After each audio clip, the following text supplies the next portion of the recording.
This is my audience for my informative speech. And I'm now turn it over to the camera woman. Hello everyone, my name is Joyce. I am an RCFE administrator. RCFE stands for Residential Care Facility for the Elderly. I'm also an LPN. I have been an administrator for over 10 years, so I have a lot of experience with patients with dementia and Alzheimer's disease. Before I begin, I'd like to do an experiment with you. I'm going to say 3 words and I'd like you to remember them. I will ask you to repeat them back to me later, or remember them again later. The 3 words I'd like you to remember are spoon, house, and cat. Again, the words are spoon, house, and cat. Thanks. How many of you know or have worked with someone with dementia or Alzheimer's disease? Chances are everyone here will encounter someone either in their family or a friend who is diagnosed with one of these memory problems in their lifetime. As an RCFE administrator, I work in depth with residents diagnosed with dementia and Alzheimer's disease. These residents are often the most challenging yet satisfying to care for. The physical changes to the brain are drastic. The physical differences in the normal brain and that of someone with Alzheimer's disease are drastically different. Synapses and neurotransmitters are no longer able to connect. As you can see here, a normal brain is dense with no holes or spaces. And in an Alzheimer's brain, there are spaces and it becomes shrunken looking and less dense. The shrunken appearance of the Alzheimer's brain is due to plaques and tangles that spread and cause degeneration. Behaviors and symptoms associated with cognitive decline are very vast. In the beginning stages, they're subtle, but can be easily dismissed as normal aging issues. As the disease progresses, the personal safety and danger issues are much more important. And the effects on the primary caregiver and family are quite vast. This leads to the development of treatments, drugs, and prophylaxis. There are numerous studies and clinical trials in the endeavor to treat, cure, and prevent Alzheimer's disease. According to the Alzheimer's Association, the only Alzheimer's disease is the only of the top 10 ways of reasons of death that are not preventable or do not have a cure. The CDC also reports that 2/3 of all Alzheimer's patients are women. Also, by 2050, Alzheimer's and dementia care will cost this country $1.1 trillion. Now, with these facts, it is clear to say that we need to have a very clear and good plan to care for all these patients.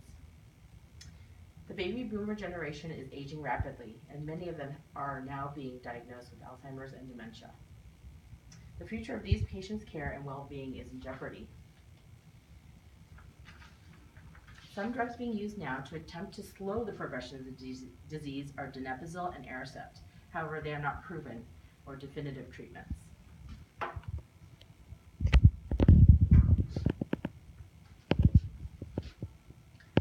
Alternative methods of managed care need to be implemented to be able to manage memory care and ensure the best quality of life for these patients, for this generation and generations yet to come. Because the financial cost is huge, it is also a factor in receiving good care. That brings me to the subject of why quality, dependable care is so important for patients with cognitive problems. Caring for a person with dementia or Alzheimer's disease is very challenging and requires a multifaceted approach. Some challenging behaviors include elopement, forgetfulness, confusion, and personal safety issues. Some aggressive behaviors include combative behaviors and outward aggression. Another factor in quality care is on the side of the caregiver. There's caregiver burnout, and resources for caregivers are not too plentiful. There are some support groups, but mainly for family members. Some new therapies and innovative approaches include music and art therapy and animal therapy. They have been proven to make a big difference in the quality of life of people with cognitive decline.